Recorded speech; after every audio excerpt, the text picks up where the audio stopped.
What's the most satisfying moment of workplace justice you've ever witnessed? My best friend Emily was a culinary genius. She was a pastry chef working long hours at a high-end French patisserie downtown. Her specialty was macarons, and her lavender honey macaron was a thing of beauty. Delicate, subtly floral, with a perfectly chewy shell. She'd spent months perfecting the recipe, often bringing home test batches for me to sample. Tough job, I know. Her boss, Chef Dubois, was a renowned but notoriously arrogant chef, famous for taking credit for his staff's innovations. He rarely acknowledged anyone, instead preferring to bask in the reflected glory of their hard work.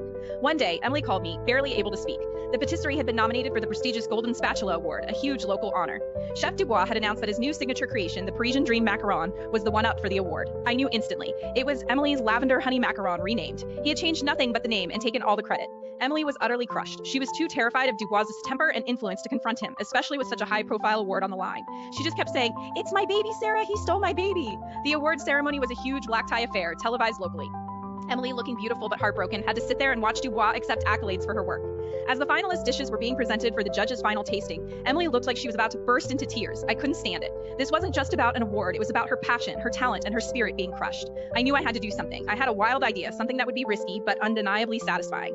Earlier that day, I had convinced Emily to send me a high-res photo of her original recipe card for the lavender honey macaron, including the date she first perfected it. I then printed tiny edible sugar paper inserts with Emily's original lavender honey macaron's estate, and snuck them into my purse. During the ceremony, as the waiters were bustling around, I accidentally tripped near the dessert display, sending a tray of empty champagne flutes clattering. In the momentary chaos, while everyone's attention was on the mess, I swiftly dropped a handful of my edible papers onto Dubois' macaron tray, subtly tucking them under a few macarons. I also accidentally left a small, elegant card with the true Parisian Dream as an original creation and a subtle nod to Emily's name next to the display, making it look like it had fallen from a guest's pocket.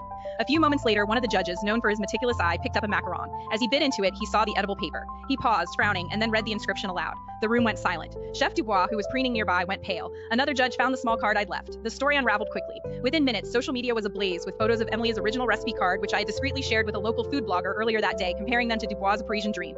Chef Dubois was disqualified, his reputation in tatters. Emily was immediately offered a head pastry chef position at a rival patisserie, where she could finally create under her own name. And me? I got to eat the last of those delicious lavender honey macarons, knowing justice had a very sweet taste.